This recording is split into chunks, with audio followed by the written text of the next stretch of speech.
Hey, Coach Lazer. Rick Stifler here from Good Morning Branson. Earlier in the offseason, you said, and I quote, Grant Wilson is the second coming of Patrick Mahomes. You would be shocked if he wasn't top 5, if not the top prospect, heading into next year's NFL draft. I guess my question is, what are we supposed to make of these kind of comments, considering you've already benched him for junior quarterback J.P. Sangold after just one half of football? Well, here's the thing, Rick. This is college football. Things move faster than the eye can see.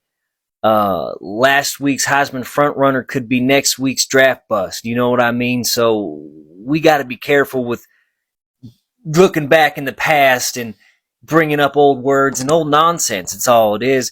The bottom line is, when we went into that game against South Carolina, one man bring their nutsack, the other left it at home. Okay? Now, I gave Grant Wilson plenty of chances, but when you go out there and turn the ball over 3 times in the first half, you got to pull the plug at some point. Now, I'm not saying I was wrong about Grant, but he sure ain't going to be turning into a top 5 pick on this team. We're rolling with J.P. Sangold. He got the ball moving exceptionally well against a superior defense than we're going to be used to expected to see throughout this the Sun Belt Conference. We're rolling with J.P. Sangold, and we're on to the Pirates. I mean, that's going to do it for now. No further questions. Thank you.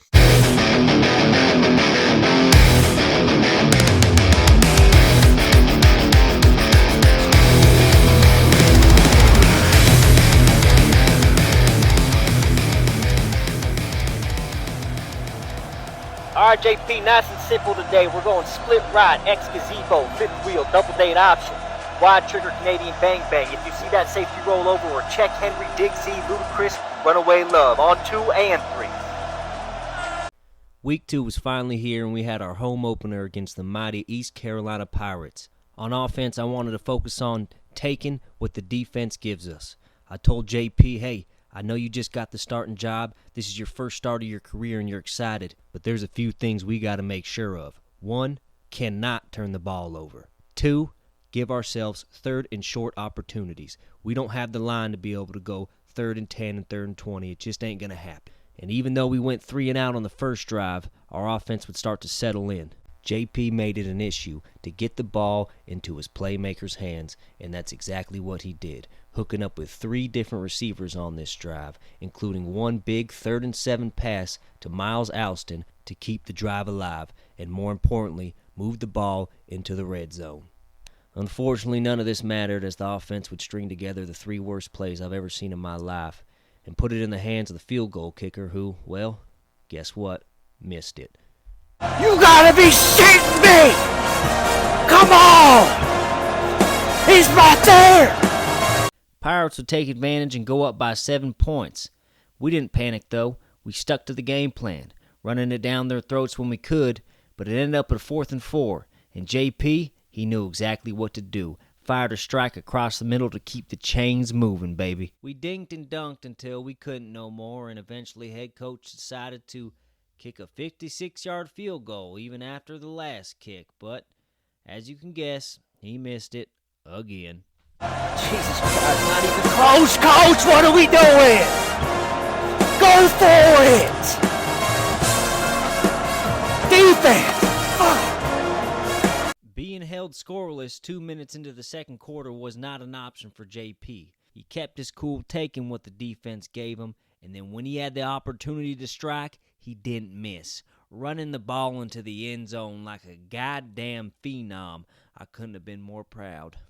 We had a chance to score again before half, and JP was doing good until he got all excited back there and saw one of his friends deep across the middle and decided to throw it to him, and well, it didn't end up going our way, but I can't blame the guy. I'd probably do the same thing myself. Seeing the confidence JP had coming into half, we figured we'd open it up with a deep bomb, and well, he put that motherfucker right on the receiver. I mean, holy shit. He eventually capped off the drive with a 1-yard touchdown pass, and, whoa, things were fully loaded after that. Meaning the head coach and I were willing to pull off all the stops in order to make this game a W. Have you ever seen an onside punt? I didn't think so. But we had that in the bag. Little did we know the Pirates had something in store for us, too. They took us 3 and out, then the very next drive, Came away with the luckiest interception I've ever seen in my life. 14-14 with about 2 minutes to go, and J.P. Sangold had the ball in his court. And let me tell you this, he didn't disappoint. Putting passes across the middle that I would have never dared to, and he was one pass away from ending this game for good, but he was just a hair off. 4th and short in the fourth quarter, we decided to go with J.P. Sangold instead of our kicker, and it happened to turn out for the best of us. Picking up the first down, then winding the clock down until eventually we had to bring in that sorry son of a bitch who would end up kicking the game-winning field goal. Boom! Bang, bang! Yeah! Good kick, baby. Never doubted you 1 second. Oh, yeah! Oh, yeah!